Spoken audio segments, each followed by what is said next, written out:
ada tiga proyek yang akan dibangun oleh Saudi. Tiga proyek besar futuristik, yang sifatnya futuristik. Ada Neom, ada Mukaab. Salah satu cita-cita daripada Muhammad bin Salman untuk mensekulerkan Saudi dengan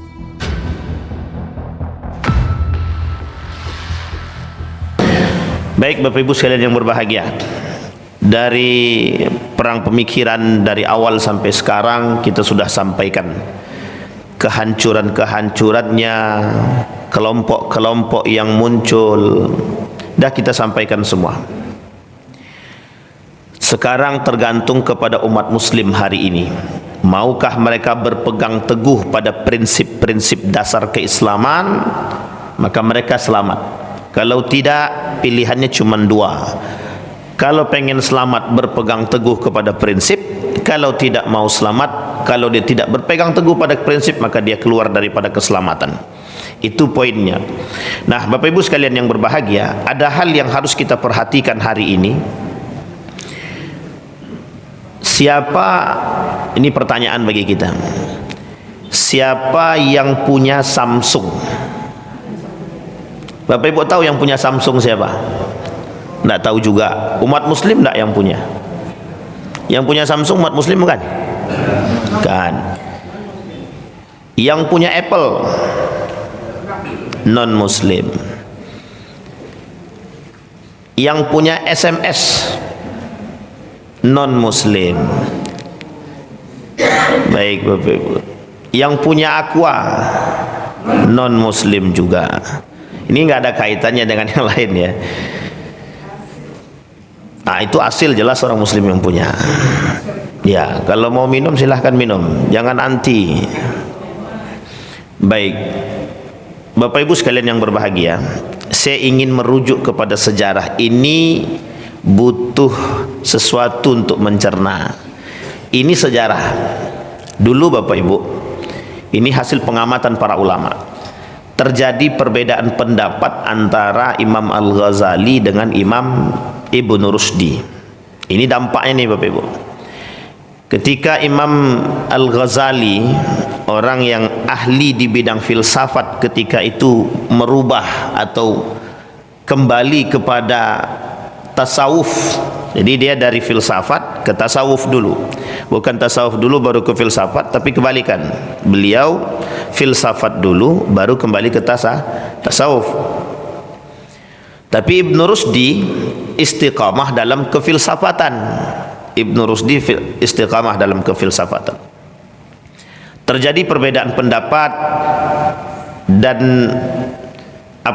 kritik antara Ibn Rushdi dengan Imam Ghazali.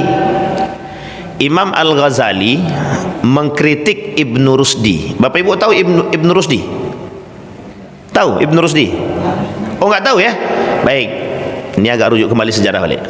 Jadi gini, Ibn Rushdi, Imam Al-Ghazali, Ibnu Arabi, Ibnu Hayyan, Ibnu Firlin, ini Ibnu semua nih, Ibnu Sina. Tahu sampai sini? Ibnul Fayyad. Sampai sini paham Bapak Ibu?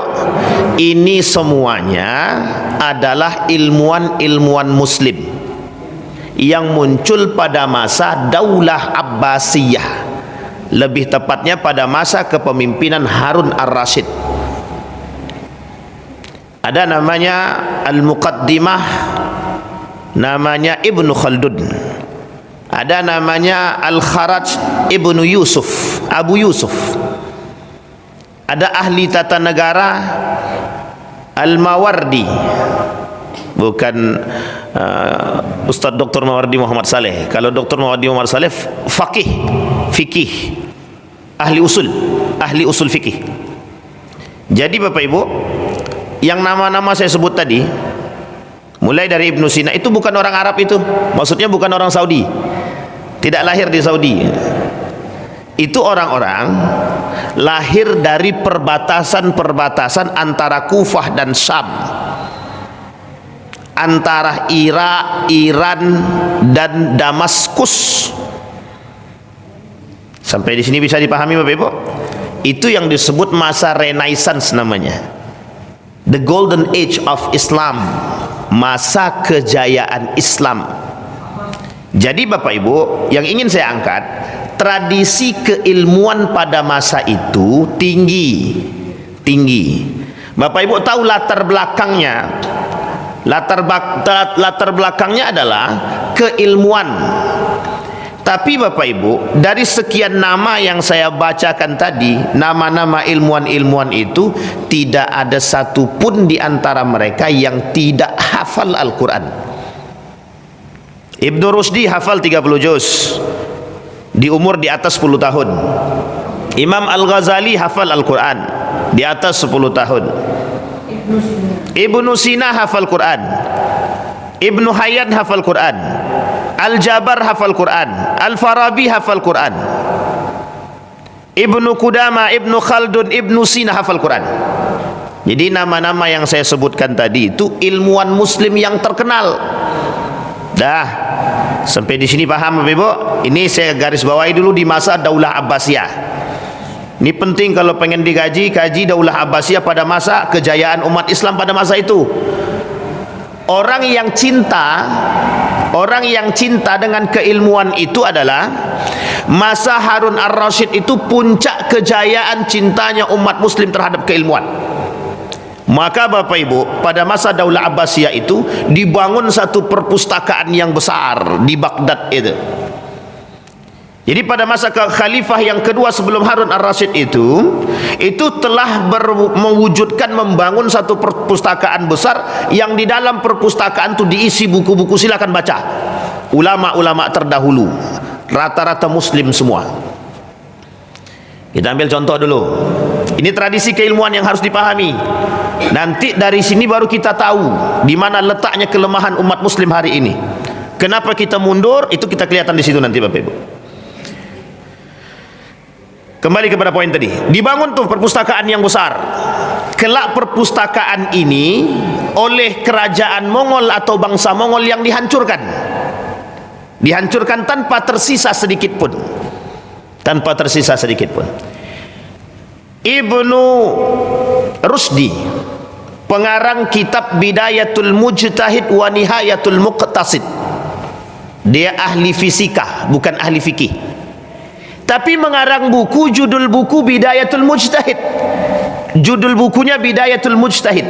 Apa artinya Bidayatul Mujtahid? Bidayatul Mujtahid itu pembukaan bagi para mujtahid. Jadi Bapak Ibu, kalau hafal buku fikih Bidayatul Mujtahid nih, itu dah cocok tuh dikatakan ahli fikih tuh. Dia cuma 2 jilid cuman. Tapi di dalam buku itu pandangan 4 mazhab dikemukakan semua oleh Ibnu Rusdi. Tapi ada tapinya. Ada tapinya. Ibnu Rusdi ahli fisika. Ahli apa Bapak Ibu? Fisika. Hanya saja Ibnu Rusdi pada masa itu lebih dikenal sebagai bapak filsafat. Ada suatu buku judulnya itu Filsafat Islam, yang kemudian berbicara tentang Ibnu Rusdi lebih tepatnya. Banyak berbicara tentang Ibnu Rusdi. Tetapi Ibnu Rusdi ini orang yang pertama yang bisa menerjemahkan bahasa Plato dan Aristoteles. Orang yang pertama yang bisa menerjemahkan bahasa Plato dan Aristoteles. Jadi Ibnu Rusdi ini saking terkenalnya Ibnu Rusdi itu karena bisa menerjemahkan, satu-satunya orang yang bisa menerjemahkan bahasa Aristoteles dan Plato, dan itu dikenal. Sehingga ini menjadi poin penting bagi kita semua untuk kita pahami Bapak Ibu. Jadi itu orang muslim, umat muslim, dan itu terkenal. Kok bisa?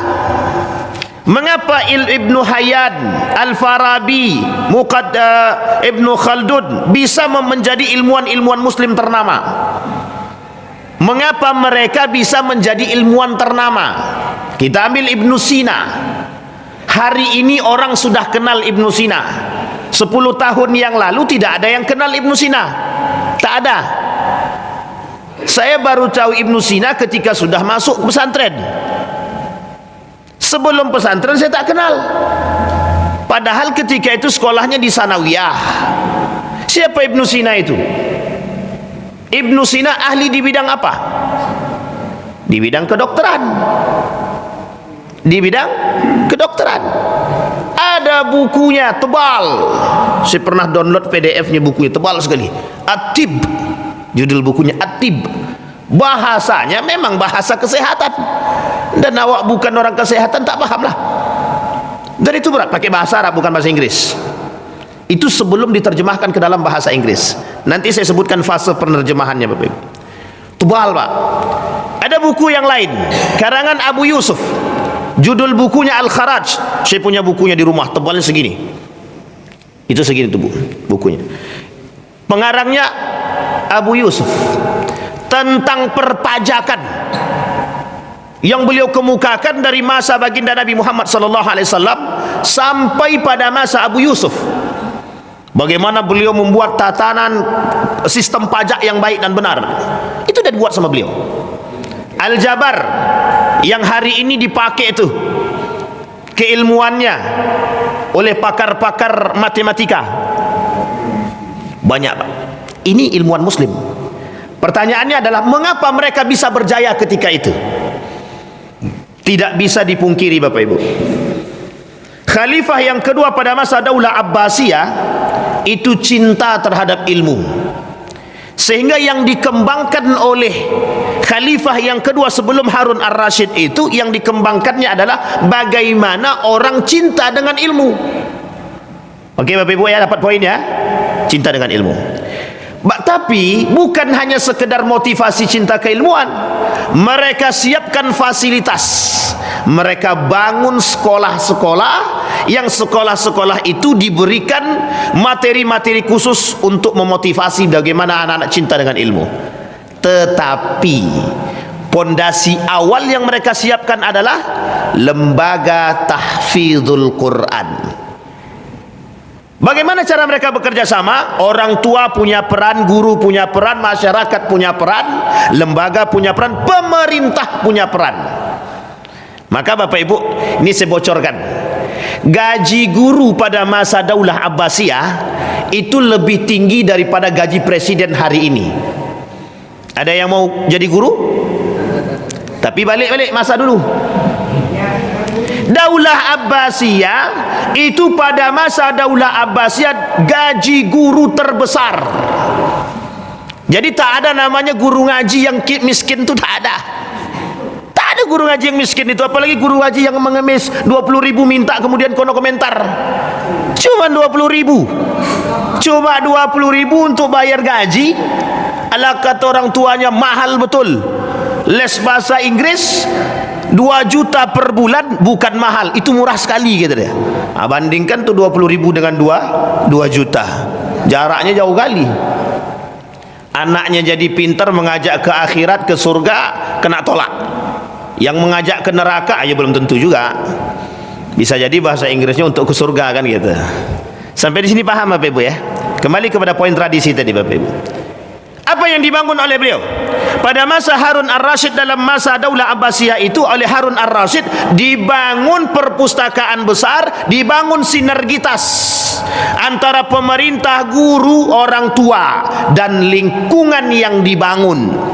4 poin Pak, 4 faktor yang mempengaruhi keberhasilan peradaban Islam pada masa itu.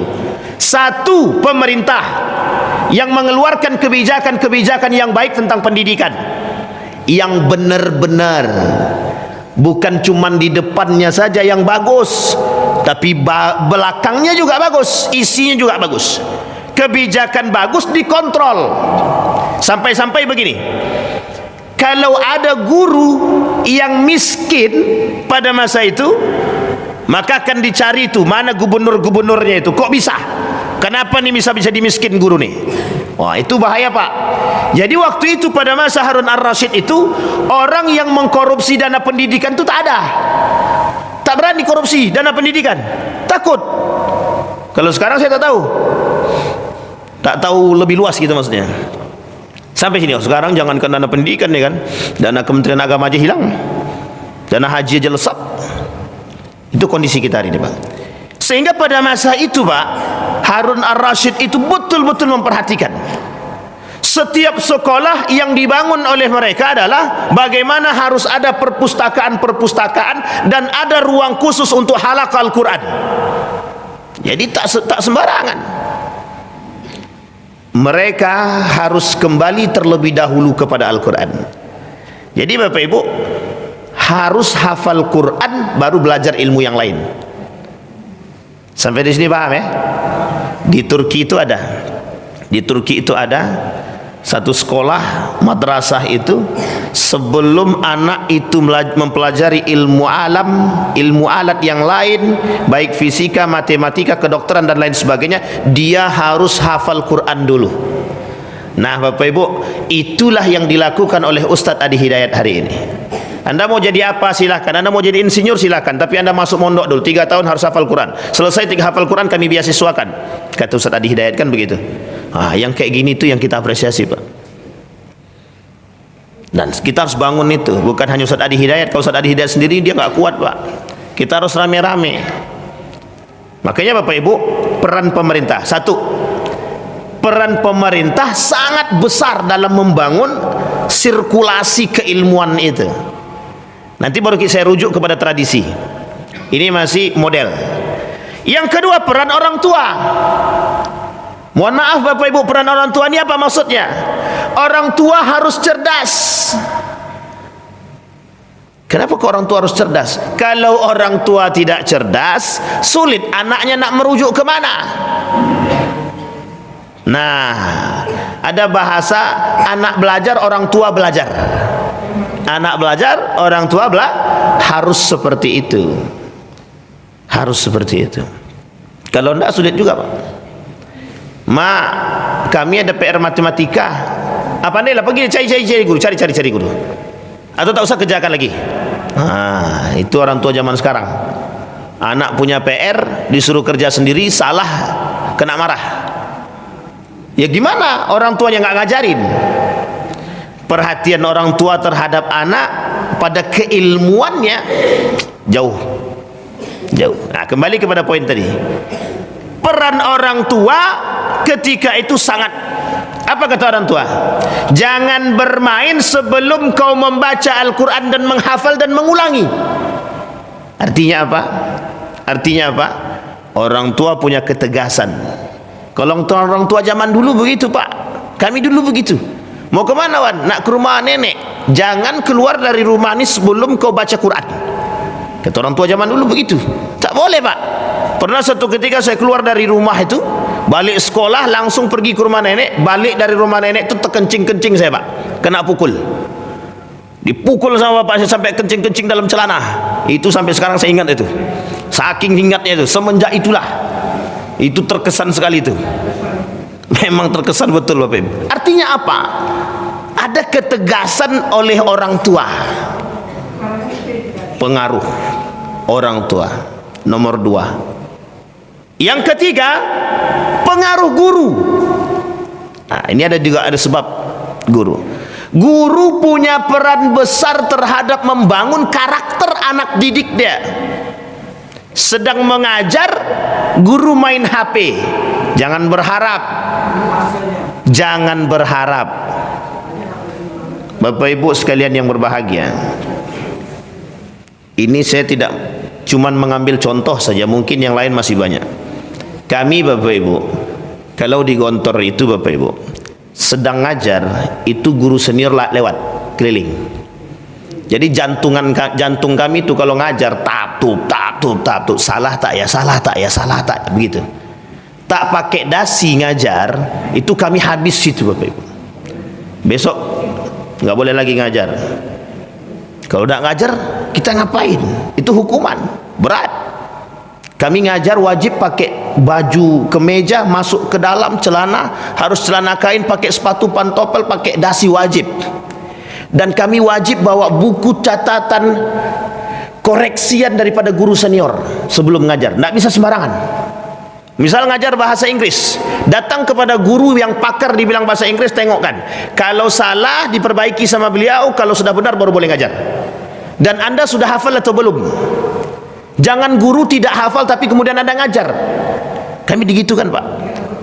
Sehingga kami bolak-balik itu cuma minta tanda tangan guru senior, kalau salah balik lagi, kalau salah balik lagi. Itu terus. Artinya apa? Ada kontrol. Sehingga apa? Santri mendapatkan sesuatu yang dia dapatkan benar dari guru dia, yang guru tadi sudah benar dari tashih, yang sudah dibenarkan oleh guru-guru senior. Namanya tajdid, tajaddud namanya. Dan kami persiapkan. Dan bahan itu disebut dengan i'dad, persiapan sebelum mengajar. Dan itu hukumnya wajib. Dan setiap lewat itu dilihat itu, mana guru yang ngajar, berapa lama guru itu duduk. Kalau lebih dari 20 menit guru itu duduk, itu guru yang gagal dalam ngajar. Coba bayangkan waktu itu waktu masih nyantri dulu, Pak. Artinya apa?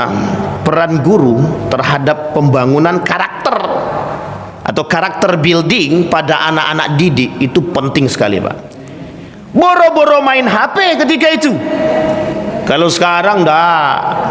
Nah, ini ada faktor lain, Bapak Ibu. Faktor lainnya ada. Kita ambil misalkan di perguruan tinggi. Ini mohon maaf nih ada Prof di sini. Ini bukan apa-apa tapi kita memang harus jujur. Sekarang itu dosen-dosen sedang disibukkan dengan penelitian. Anak-anak mau sekolah, nah ya oke ngajar tetap, tapi selesai itu dah habis hilang. Kadang lebih banyak tidak masuk dalam kelas tapi lebih di lapangan, kemudian melakukan penelitian untuk menunjang karir dosen itu sendiri. Tapi ada yang lupa terhadap anak didik, sehingga lebih banyak melakukan penelitian. Bagus, tapi ketika kita lupa dengan anak didik itu bermasalah. Itu yang hari ini dikhawatirkan oleh para pakar-pakar pendidikan. Apa kata mereka? Keterlibatan kita dalam penulisan karya ilmiah teruntuk diri kita pribadi itu telah melalaikan kewajiban kita terhadap anak-anak didik. Dan kenapa begitu? Itulah hari ini yang kita temui, Pak. Sama hari ini guru-guru di sekolah juga disibukkan, sertifikasi, laporan dan lain sebagainya, sibuk semua, lupa dengan anak didik. Peran guru, Pak, peran. Yang ketiga, yang keempat, lingkungan. Ini kata Imam Al-Ghazali, lingkungan itu paling besar pengaruhnya, mempengaruhi anak didik kita, Bapak. Kalau kita berikan pendidikan yang baik di lingkungan yang tidak baik, anak pengen penghafal Quran tapi kita masukkan ke sekolah yang tidak ada hafal Quran, nyambung apa tak nyambung? Kita pengen anak itu ahli fikih tapi kita masukkan di SMP. Kita pengen anak itu ahli kimia, kita masukkan ke mana? Jurusan teknik. Kan tak nyambung. Ini penting, Pak, lingkungan. Anak-anak bisa punya karakter yang baik. Motivasi belajar nih, saya ambil contoh Bapak Ibu.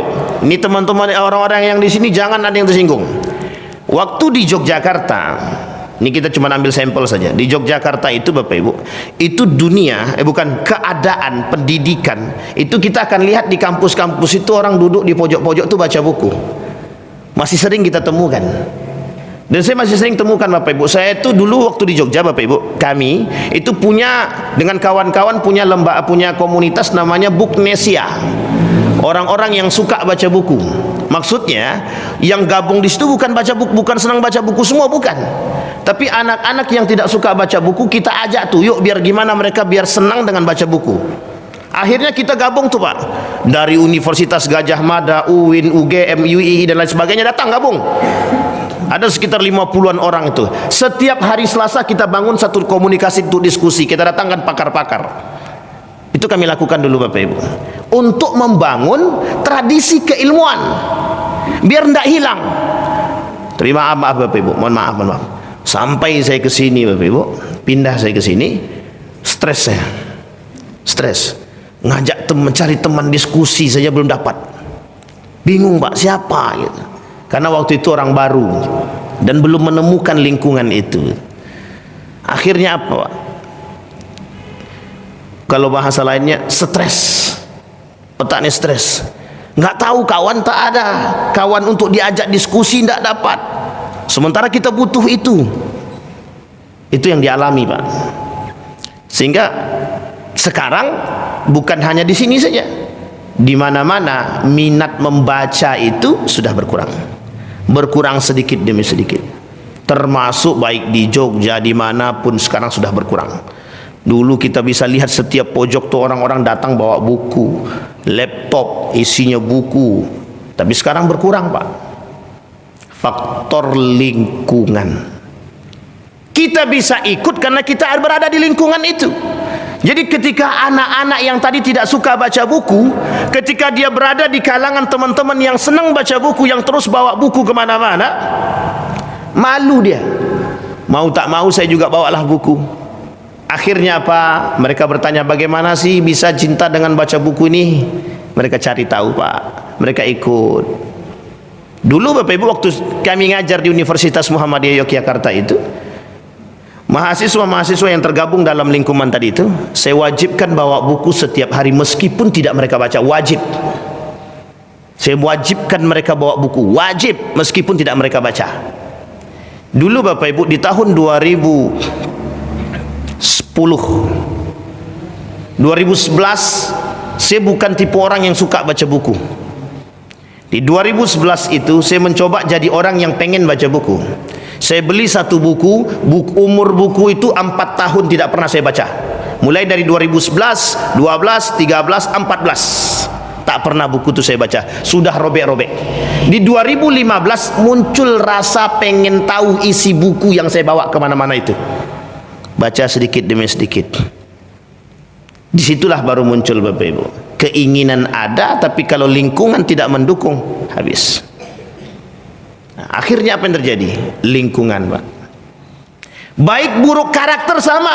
Anak ini penghafal Quran, kita gabungkan dengan orang-orang tidak penghafal Quran. Habis waktu dia untuk duduk, sehingga dia tak ada mengulang. Lambat laun hafalan dia berkurang sedikit demi sedikit. Habis. Baik. Sudah dipahami Bapak Ibu ya? Yang pertama tadi apa? Peran pemerintah, sinergitas, peran pemerintah, peran orang tua, peran guru, peran lingkungan. Yang terakhir barulah fasilitas. Fasilitas. Bagaimana anak-anak sekolah kita ini mau cerdas? Sekolah tidak punya perpustakaan. Yang dibangun oleh Harun Ar-Rasyid pertama sekali adalah bagaimana memberikan fasilitas pendidikan yang baik. Selain daripada bangunan sekolah, guru-gurunya dan lain sebagainya, mereka bangun perpustakaan dan mereka isi buku-buku. Silakan merujuk kembali kepada buku. Nah, sekarang Bapak Ibu saya ingin katakan, kita kembalikan kepada tradisi keilmuan. Tradisi keilmuan ulama dahulu, tradisi keilmuan ulama dahulu, di mana mereka duduk, di situ mereka pegang buku. Di mana mereka duduk, di situ mereka membaca buku.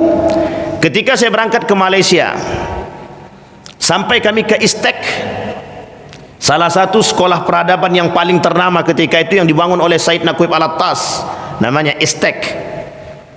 Ada satu tempat yang di situ kami disampaikan oleh Said Naqib Al-Attas tersebut, ini tempat duduknya para ilmuwan-ilmuwan. Maksudnya begini, beliau sengaja bangun di tempat alam terbuka, ada kursi yang berjejer seperti konferensi meja bundar.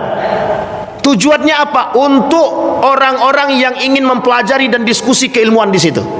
Saya bayangkan ketika itu Profesor Dr. Hamid Fahmi Zarkasi, Adyan Husaini, Adnin Armas, mereka duduk di situ membaca buku.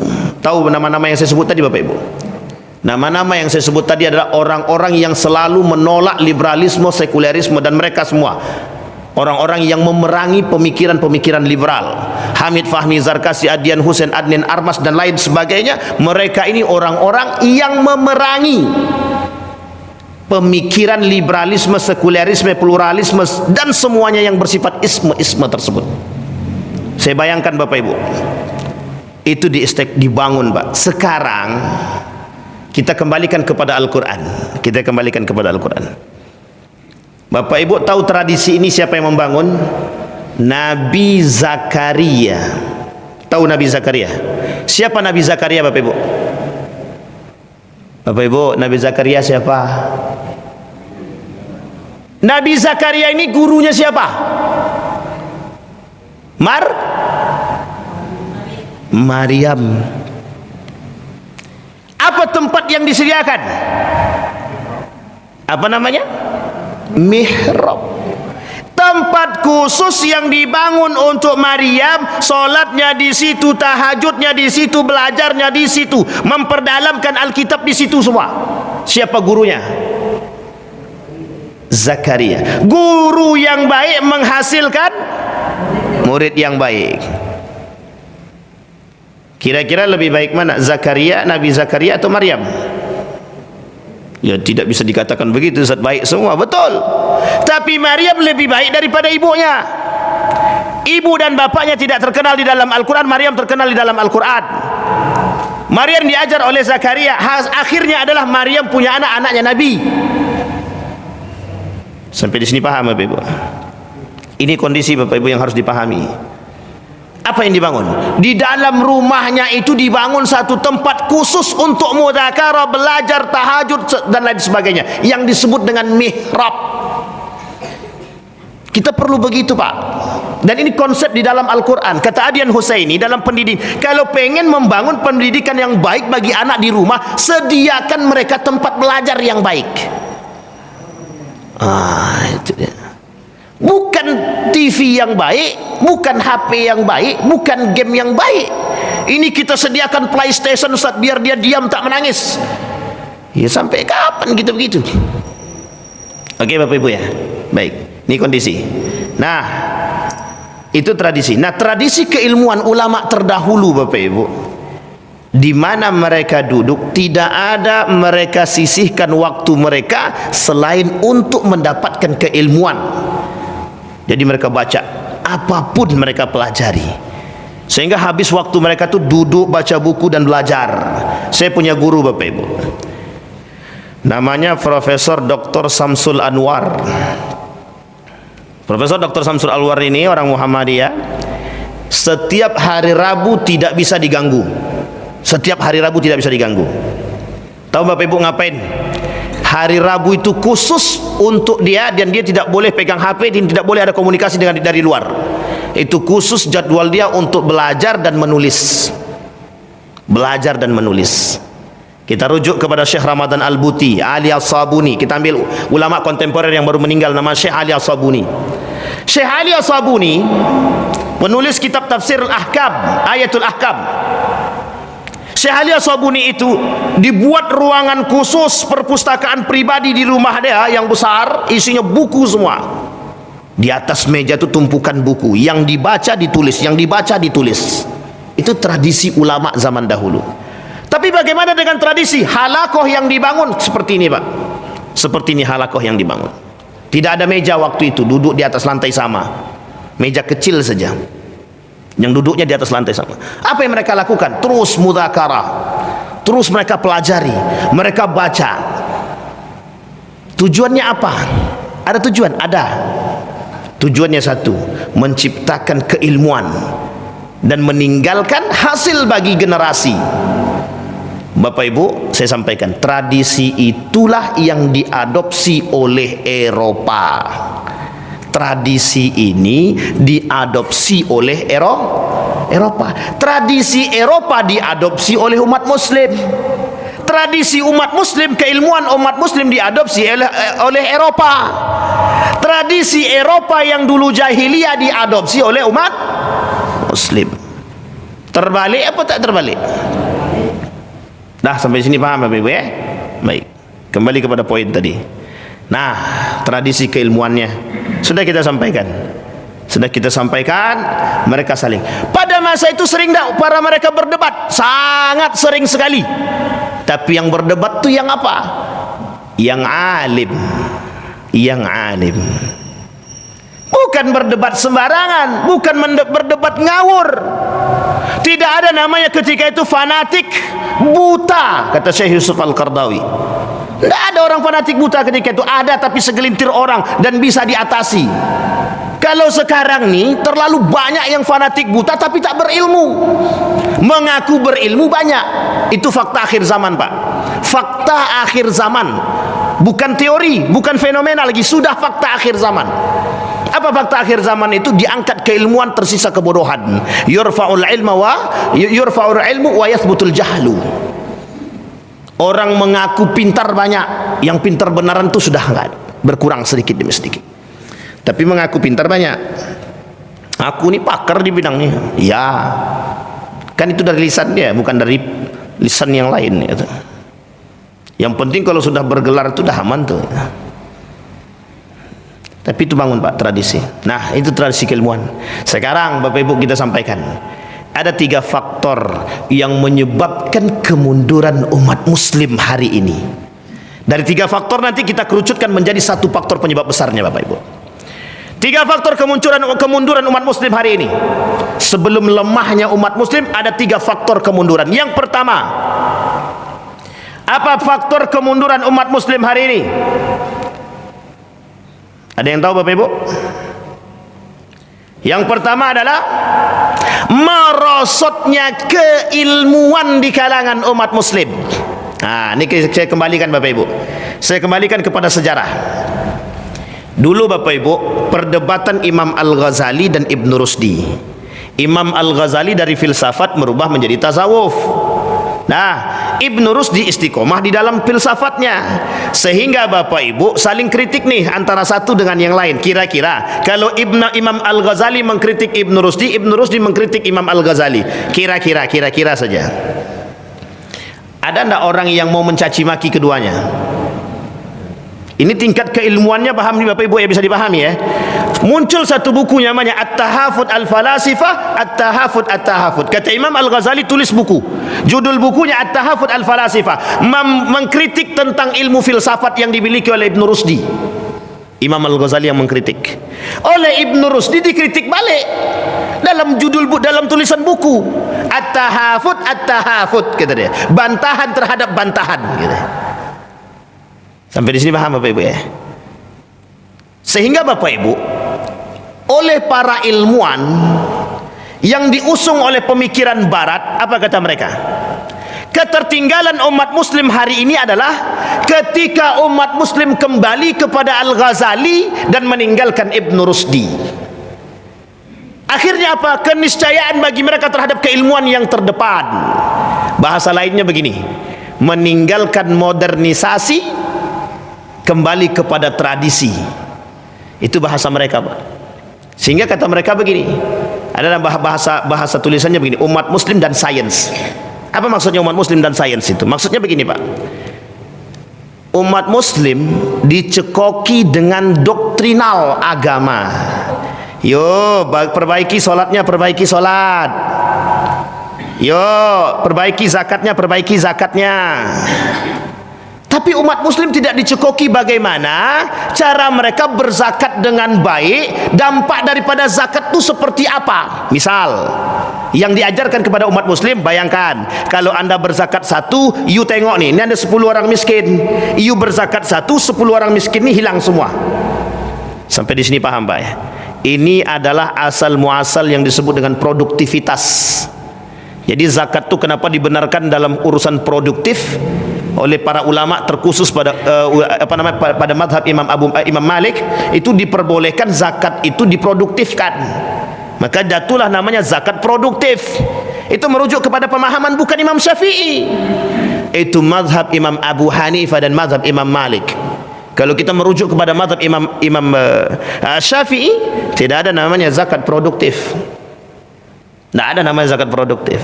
Yang ada zakat produktif itu pada madhab Imam Abu Hanifah, madhab Hanafi, dan Imam Malik.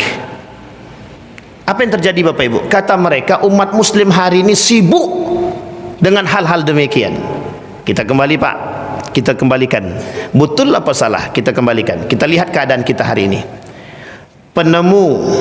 Para penemu hari ini, ilmuwan hari ini, muslim atau non muslim? Muslim atau non muslim? Tradisi yang tadi, tradisi keilmuan yang tadi diambil oleh Eropa. Bapak Ibu kalau dulu datang ke Eropa, Jarang orang Eropa tuh yang tak pegang buku, jarang. Maka saya katakan orang Yahudi saja mempelajari Al-Quran. Orang Yahudi mempelajari Al-Quran, bangun jam 3 malam, mandi, kemudian baca Quran, bertadabbur. Umat muslim hari ini membaca Al-Quran, menghafal Al-Quran, tapi tidak bertadabbur. Berapa banyak penghafal Quran hari ini? Dan mohon maaf, berapa banyak dari orang-orang yang mengerti Al-Quran dan alim yang munafik? Itu kembali kepada poin inti spiritualitasnya, Pak. Jadi jangan salah, Pak. Kalau kita sebenarnya merasa tertindas dengan perang pemikiran, satu sisi memang kita harus menyalahkan diri sendiri juga. Kenapa kita diserang secara pemikiran? Karena kita lemah pemikiran kita, Pak. Kita lemah secara pemikiran. Mohon maaf, kita ambil contoh. Kenapa kita diserang dalam nilai-nilai Al-Quran oleh orientalis? Karena kita tak hafal Quran. Karena kita tak paham Al-Quran. Ulama, ilmuwan dahulu yang tadi saya sampaikan, mereka hafal Quran dulu, paham Al-Quran dulu, bisa bahasa Arab dulu, baru kemudian mereka mempelajari ilmu-ilmu yang lain. Hari ini di tempat kita, bagaimana pelajaran-pelajaran yang agama seperti ini dikurangi. Pendidikan agama sedikit demi sedikit harus berkurang. Padahal itu tradisi, Pak. Sampai di sini paham ya Bapak Ibu ya? Ini penting untuk kita pahami Bapak Ibu. Satu penyebabnya, kemunduran umat muslim hari ini adalah kurangnya keilmuan. Kurang keilmuan, Pak. Kadang-kadang kita selalu melihat dampak negatif, bukan dampak positif. Yang tertanam dalam diri kita nih hari ini, bagaimana melihat sesuatu itu yang ditengok dulu negatifnya dulu, bukan positifnya gitu. Selalu begitu. Negatif aja, kapan positifnya nggak tahu, yang penting negatif dulu.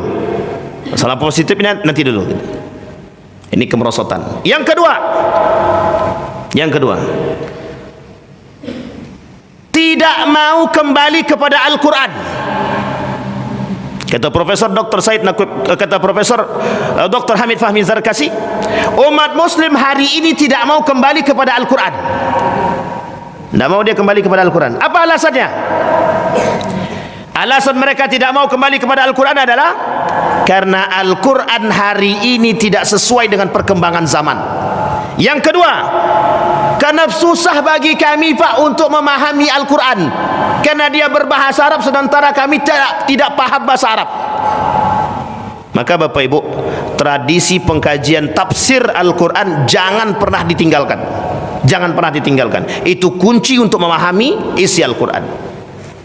Sekarang ini muncul orang tak pandai bahasa Arab tapi mencoba memahami Al-Quran. Yang terjadi apa? Sesat dan menyesatkan. Dal wa yudil. Sesat dan menyesatkan. Jadi tidak sembarangan, Pak. Tidak sembarangan. Ini tradisi keilmuan yang dibangun. Ini saya ambil contoh Bapak Ibu ya, saya ambil contoh. Tradisi, saking kuatnya tradisi keilmuan umat muslim ketika itu. Untuk mengharamkan dan menghalalkan satu produk saja, satu hukum saja, menghasilkan satu hukum, itu butuh Al-Quran, butuh tafsirul Quran, butuh asbabin nuzul, butuh ilmu bahasa. Dah sampai sini paham Bapak Ibu ya? Butuh nahu, butuh sorob, butuh balaghah.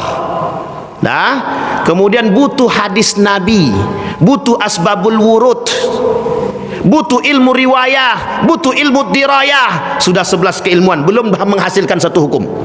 Belum hasil satu hukum, sudah 10 ilmu, 11 ilmu yang dihasilkan, yang dipakai. Belum lagi ilmu sosialnya, Pak. Tidak bisa menghukumi sesuatu tanpa paham kondisinya.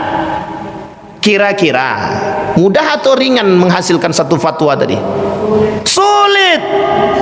Bahkan tidak bisa orang hari ini itu baru belajar sudah halal haram. Oh, cepat kali. Sampai sini paham ya Bapak Ibu ya?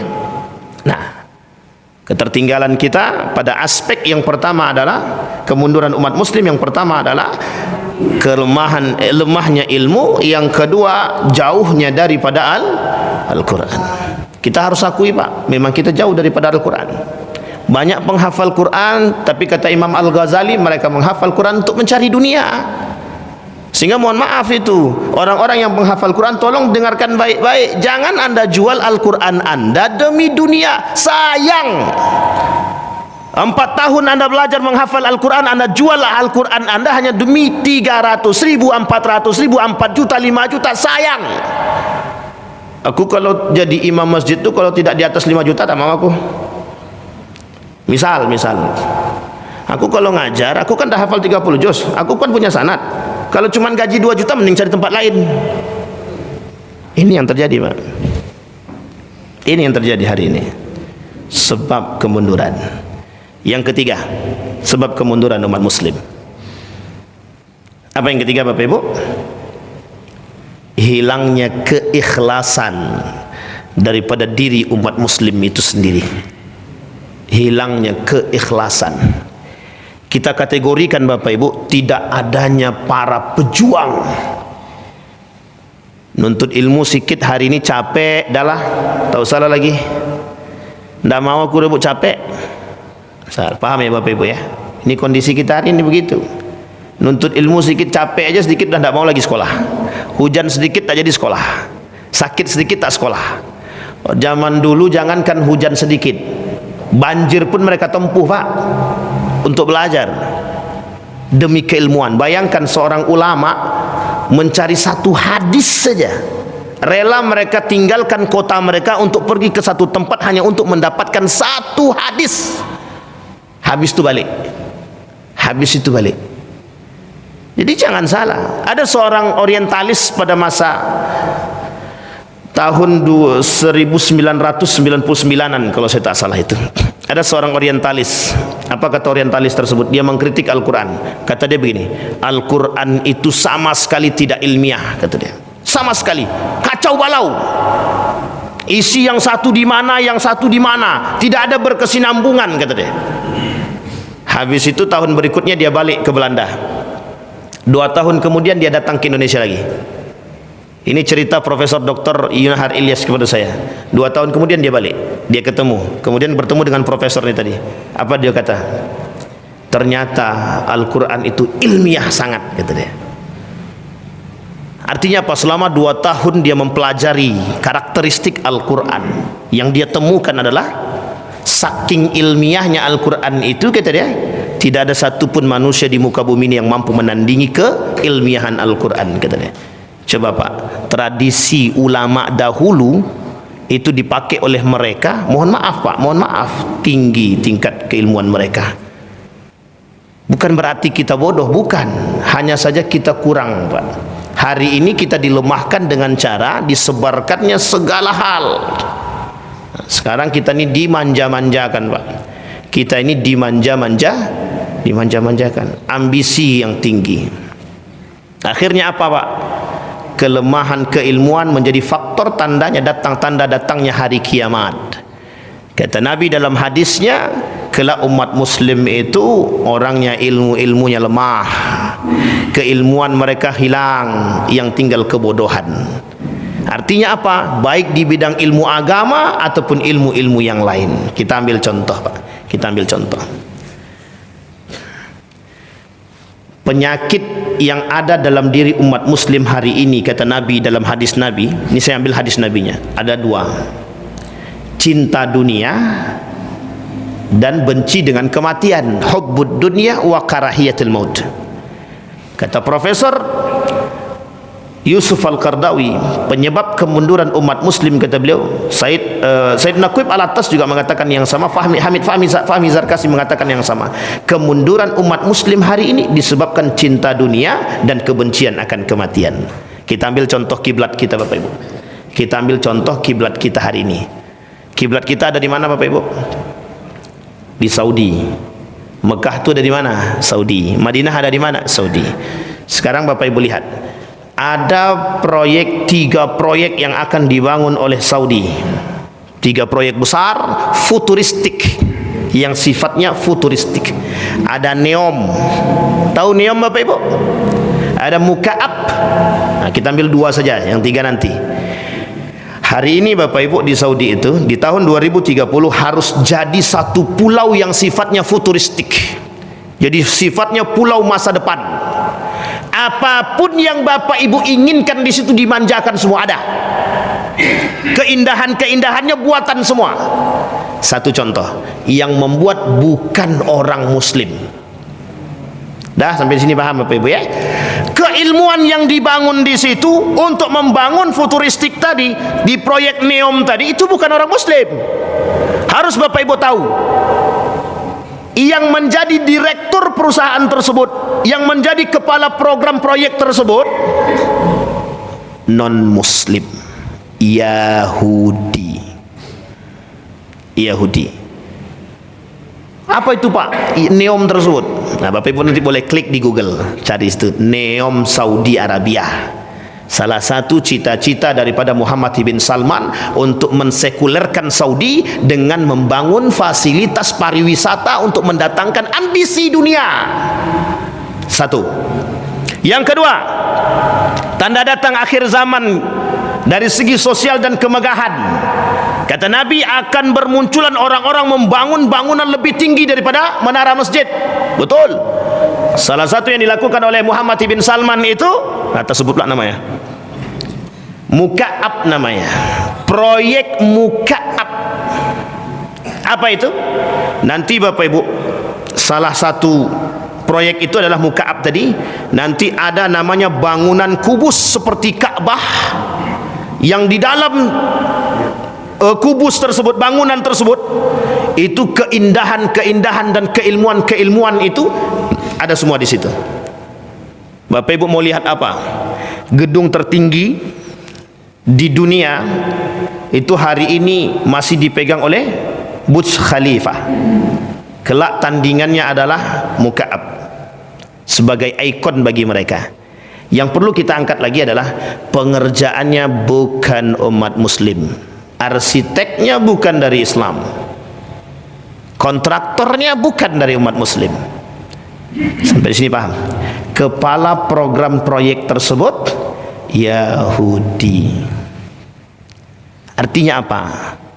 Artinya apa? Sekelas Muhammad bin Salman Saudi Arabia, pada tatanan keilmuan yang sifatnya arsitektur, keilmuan sosial, keilmuan alam, mereka tidak kembali kepada umat muslim, tapi kembali kepada non muslim, orang kafir Pak. Tidak usah jauh-jauh lah, tidak usah jauh-jauh.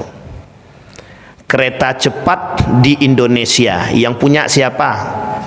Yang ngerjain siapa Pak? Cina. Pertanyaannya, ada tidak orang Indonesia yang bisa buat? Samsung punya siapa? Ada tidak orang Indonesia yang bisa buat ini? Ini kan contoh nyata hari ini Pak. Terlalu jauh Ustaz. Oke, terlalu jauh. Yang paling dekat lagi, siapa di antara kita hari ini yang sangat kuat membeli produk dalam negeri? Ada. Tengok baju-baju Bapak Ibu itu dulu. Uniknya lagi, pisang saja harus kita beli dari Thailand.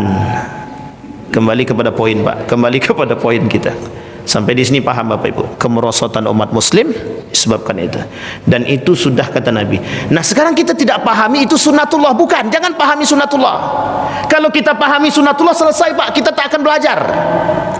Kalau kita pahami itu sunnatullah.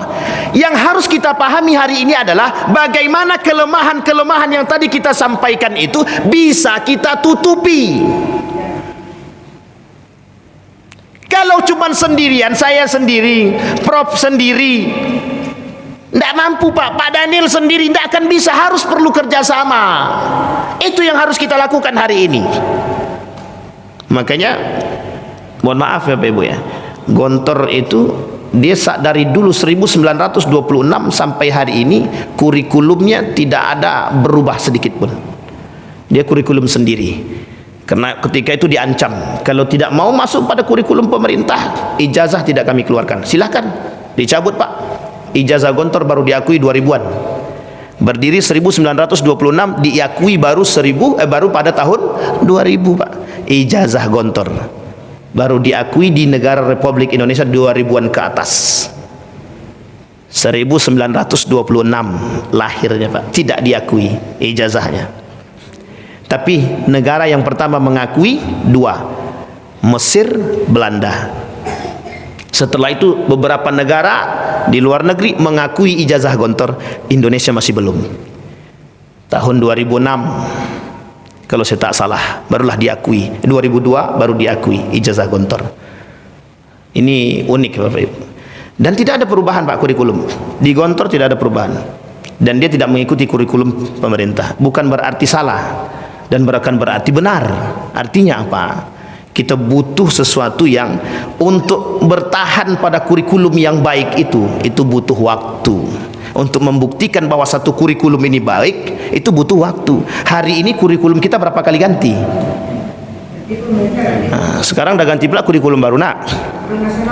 Kurikulum nasional, berarti balik masa dulu. Kurikulum nasional balik ke masa dahulu. Baik Bapak Ibu, bisa dipahami Bapak Ibu. Dari program proyek tadi yang sudah kita sampaikan tadi, di situ kita kelihatan Bapak Ibu.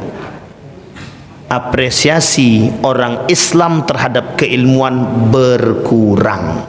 Padahal orang Islamlah yang kemudian memunculkan. Nah, sekarang saya tadi janji sebelum saya tutup Bapak Ibu, saya sampaikan fase penerjemahan tadi. Jadi Bapak Ibu, dulu pada masa keilmuan Daulah Abbasiyah itu keilmuan tinggi, lagi naik daun Pak, lagi viral-viralnya keilmuan itu. Singkat cerita Bapak Ibu, orang-orang yang dari Andalusia, maksudnya yang berada di Belanda, Inggris, itu ya, Spanyol, datang ke mana Bapak Ibu? Ke Baghdad. Ngapain mereka ke Baghdad? Mempelajari ilmu-ilmu tadi daripada ulama-ulama tadi. Setelah mereka pelajari daripada ulama-ulama tadi, mereka bawa balik ilmu ini ke sana.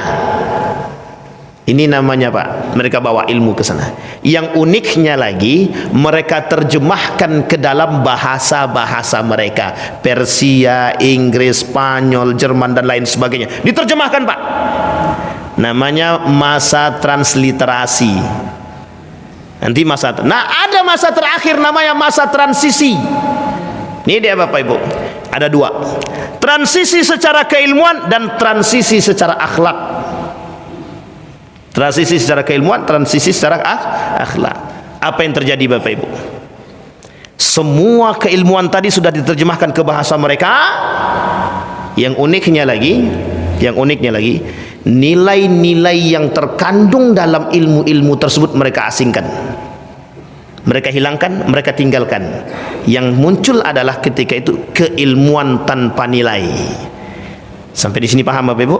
Ilmu tanpa, apa kata mereka? Oh, kaum orientalis itu, ilmu itu bebas nilai. Jadi Anda boleh pintar tidak berakhlak, tidak ada masalah. Anda boleh pintar tapi tidak berakhlak, tidak ada masalah. Inilah yang menjadi masalah besar hari ini, loss of adab. Kita ambil contoh. Ambisi Muhammad bin Salman, kira-kira ada adabnya nggak di situ? Itu menampakkan keilmuan, tapi uniknya adalah apa uniknya Bapak Ibu? Nilai-nilai keagamaan seolah diasingkan. Nanti Bapak Ibu yang di sono itu, ini dalam futuris, dalam proyek mereka itu bebas, siapapun mau masuk silahkan. Mau pakai baju dia, nggak pakai baju dia, terserah. Kasus replika Ka'bah yang diinjak-injak oleh seorang wanita telanjang, itu replika Ka'bah di Riyadh dalam festival mereka. Keilmuan yang tinggi kalau tidak dibarengi dengan akhlak, habis. Keilmuan yang tinggi ketika tidak dibarengi dengan nilai-nilai yang baik, habis. Maka Bapak Ibu, insyaallah kalau ada waktu di pertemuan selanjutnya kita akan sampaikan bagaimana kembali kita, kelemahan kita sudah tahu, bagaimana kemudian kita menumbuhkan kembali kelemahan-kelemahan kita, kita tutupi kelemahan-kelemahan kita sehingga kelak peradaban Islam itu bisa bangkit kembali. Sepakat Bapak Ibu? Sepakat apa dulu nih? Nah, ya sepakat-sepakat saja. Mau kita kembangkan kembali peradaban Islam itu? Ya, itu tergantung peran emak-emak lagi. Hari ini terbukti Bapak Ibu, the power of emak-emak mampu mengalahkan the power of bapak-bapak hari ini. Mudah-mudahan ada manfaatnya bagi kita semua. Ada pertanyaan Bapak Ibu? Ada pertanyaan silakan. Mesti tak ada Ustaz. Kalau dah kini dah aman kami insyaallah. Okeylah kalau begitu kita berdoa kepada Allah. Ada Prof? Silakan Prof. Tak jadi nak doa deh sudah. Terakhir insyaallah. Boleh Prof, silakan Prof. Betul. Baik. Bapak Ibu sekalian berbahagia, kita kembali kepada sejarah. kenapa hari ini yang diikuti mayoritas umat muslim adalah Al-Ghazali bukan Ibn Rushdi? Betul Pak? Betul. Kita ambil contoh. Orang belajar tasawuf, kemudian orang-orang belajar fikih, orang-orang belajar bagaimana meningkatkan keimanan, akidah yang baik pada kondisi ini, tataran seperti ini Bapak Ibu. Ibn Rushdi, kenapa hari ini orang meninggalkan Ibn Rushdi? Ini ada sebab sejarah Pak. Sebab sejarahnya unik. Ibn Rushdi ketika menjadi seorang mufti di kerajaan, penasehat kerajaan, ada dari golongan orang-orang murid dia Andalusia yang tidak senang dengan Ibn Rushdi. Ketika itu Ibn Rushdi berhasil menerjemahkan bahasa Plato dan Aristoteles. Ketika keberhasilan Ibn Rushdi menerjemahkan bahasa Plato dan Aristoteles, Ibn Rushdi diangkat menjadi penasehat kerajaan. Ketika Ibn Rushdi diangkat menjadi penasehat kerajaan, ini yang unik Bapak Ibu, ini yang unik. Ketika Ibn Rushdi diangkat menjadi penasehat kerajaan, Ibn Rushdi difitnah. Ada sekelompok orang yang tidak suka dengan pandangan Ibn Rushdi, dan mereka tidak suka lihat Ibn Rushdi mendekat kepada kerajaan. Dibuatlah isu fitnah terhadap Ibn Rushdi. Pada hakikatnya, pada akhirnya Ibn Rushdi diasingkan oleh kerajaan sampai hayat dia mati di tempat halaman dia.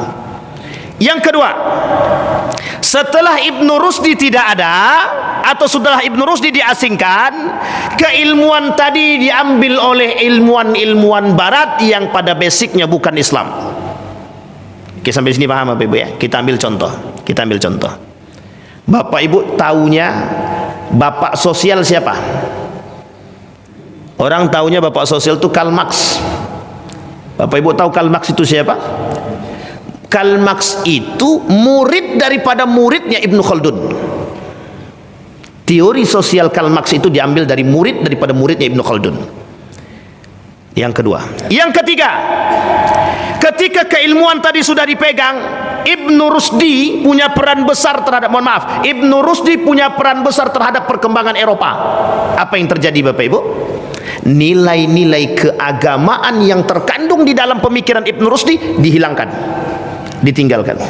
Yang mereka pakai dari Ibn Rushdi filsafatnya, tapi mereka tidak pakai nilai agamanya. Sampai di sini paham Bapak Ibu ya? Mereka asingkan. Yang terjadi apa?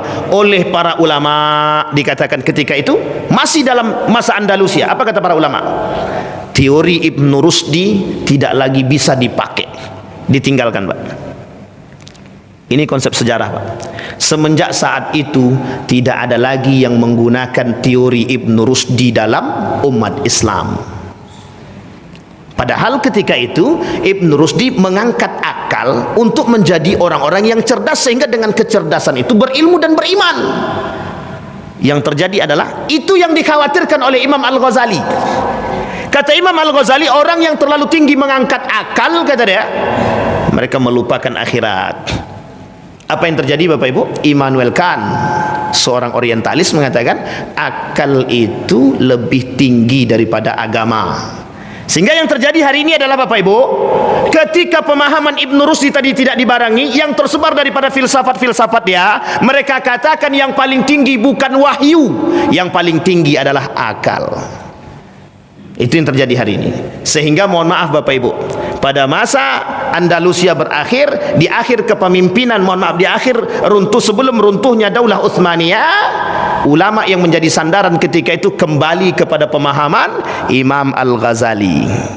Kenapa? Karena mereka anggap ketika itu Imam Al-Ghazali lebih aman dari berfilsafat menjadi tasawuf. Ada seorang ulama Turki namanya Sayyid Nursi, ahli di bidang filsafat. Tapi suatu ketika risau hati dia Pak, gelisah, ilmu sudah, hafal kitab sudah, Al-Quran sudah, tapi kok risau hati ini. Menyendirilah dia, uzlah bahasa lainnya Pak, seperti yang dilakukan oleh Imam Al-Ghazali. Pada masa uzlah itulah kemudian dia kembali kepada pemahaman Imam Al-Ghazali, kembali kepada tasawuf. Sampai hari ini peran itu besar. Yang keempat, terakhir, yang keempat, mengapa Imam Al-Ghazali lebih besar dipakai umat muslim ketimbang Ibn Rushdi? untuk umat muslim yang ada di wilayah Asia, karena jalur masuk Islam ke sini Bapak Ibu tidak bisa kita ingkari.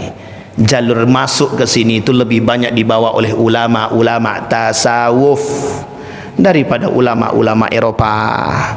Sampai di sini bisa dipahami Bapak Ibu. Sampai di sini bisa dipahami Bapak Ibu. Yang terakhir Bapak Ibu, yang terakhir, masalah modernisasi itu menjadi poin penting hari ini. Banyak di antara umat muslim pada masa itu menolak akan datangnya modern. Maksudnya apa? Keilmuan-keilmuan modern itu ditinggalkan, kembali kepada keilmuan-keilmuan akhirat, sehingga jadinya diskriminasi dua keilmuan, ilmu akhirat dan ilmu dunia. Yang dikejar ilmu akhirat, ilmu dunianya tidak dikejar. Makanya mohon maaf, ulama orang-orang Islam hari ini banyak yang hasilnya banyak yang alim, tapi sedikit yang alim di bidang yang lain. Dulu ada ahli fisika, sekarang tak ada ahli fisika. Karena apa? Adanya dikotomi dua keilmuan, ilmu dunia, ilmu akhirat. Sehingga orang dianggap kalau mengejar ilmu dunia itu kerjaannya cuma ilmu dunia aja tuh, tak usah lagi pelajari itu, nanti mengajak kita ke neraka aja tuh. Kita ambil contoh, anak pesantren lebih pintar mana, bahasa Inggris atau bahasa Arab? Kenapa? Karena doktrin bahasa Inggris itu bahasa kafir, bahasa orang neraka. Itu doktrinnya waktu kami masih nyantri. Padahal apa tak mungkin orang-orang yang bisa bahasa Inggris itu mengajak kepada surga? Apa tak mungkin orang ahli fisika mengajak kepada surga? Apa tak mungkin orang ahli teknik mengantar kita kepada surga? Kita ambil contoh lampu, Pak. Yang buat lampu siapa? Kalau seandainya umat muslim mampu membuat lampu dan menerangi ke hal-hal seperti ini, kira-kira masuk surga apa neraka? Kalau umat muslim. Tapi kalau non muslim, bagus dapat sosialnya, kalau kafir tetap masuk. Itu doktrin yang ada hari ini, Pak. Doktrin hari ini adalah kita meninggalkan yang sifatnya itu barat-barat itu, kata dia. Artinya apa? Ilmu dunia tinggalkan, ilmu akhirat kita kejar. Boleh Pak, tak ada masalah. Tapi kita bersiap dengan keadaan. Hari ini yang pakar teknologi bukan orang muslim. Makanya mohon maaf, sikit-sikit kena data kita disadap orang-orang non muslim yang punya kelebihan di bidang itu. Sampai di sini bisa dipahami Bapak Ibu. Artinya hari ini kita imbangi Pak keilmuan itu tadi, kita imbangi. Jangan anti dengan ahli fisika, jangan anti dengan kimia, jangan anti dengan kedokteran, jangan anti dengan bahasa Inggris, bahasa Jerman, bahasa dan lain sebagainya. Dan itu semua punya peran Pak, semua punya peran. Belum tentu orang yang ahli Al-Quran itu masuk surga, dan belum tentu orang ahli fisika itu masuk neraka. Kalau ahli Quran dia, tapi mohon maaf, munafik, dia kira-kira masuk surga atau neraka? Ya, tapi kita berharapnya ahli Quran dan ahli fisika sama-sama masuk surga. Kembali kepada tradisi Pak. Maka poin kita adalah kembali kepada tradisi. Ciptakan anak-anak yang ahli di bidangnya, tapi sebelum mereka ahli di bidang mereka, mereka hafal Al-Quran sebagai pondasi yang kuat. InsyaAllah Bapak Ibu di pertemuan yang akan datang kita sampaikan mengapa itu doktrinnya muncul. Ada sebab, ada. Nanti kita sampaikan InsyaAllah, mudah-mudahan. Begitu ya Prof ya. Mudah-mudahan ada manfaat bagi kita semua. Kita berdoa kepada Allah. A'udzubillahi minasyaitonirrajim. Bismillahirrahmanirrahim. Alhamdulillahirabbil alamin. Hamdan syakirina, hamdan na'imin, hamdan yuwafi ni'amahu wa yukafi'u mazida ya Rabbana. Lakal hamdu kama yanbaghi li jalali wajhikal karim wa 'azimi sultanik. Allahumma salli ala Muhammad wa ala ali Muhammad fil alamin innaka Hamidum Majid. Ya Hayyun ya Qayyum ya Fattah ya عليم يا عزيز يا غفر يا رب العالمين. اللهم فقهنا في الدين وعلمنا التأويل. اللهم فقهنا في الدين وعلمنا التأويل. اللهم اجعل تجمعنا تجمعا مرحوما واجعل تفرقنا من بعده تفرقا معصوما. اللهم ارزقنا إماما عادلا. اللهم اجعلنا من السعداء المقبولين ولا تجعلنا من الأشقياء المردودين. اللهم يا رحمن اللهم اغفر لهم وارحمهم وعافهم واعف عنهم وأكرم نزولهم ووسع مدخلهم واجعل الجنة مثواهم. اللهم أصلح أخلاق شباب المسلمين والمسلمات والمؤمنين والمؤمنات برحمتك يا ذا الجلال والإكرام. اللهم اجعل القرآن حجة لنا ولا حجة علينا. ربنا هب لنا من الصالحين. ربنا آتنا في الدنيا حسنة وفي الآخرة حسنة وقنا عذاب النار. والحمد لله رب العالمين. السلام عليكم ورحمة الله وبركاته.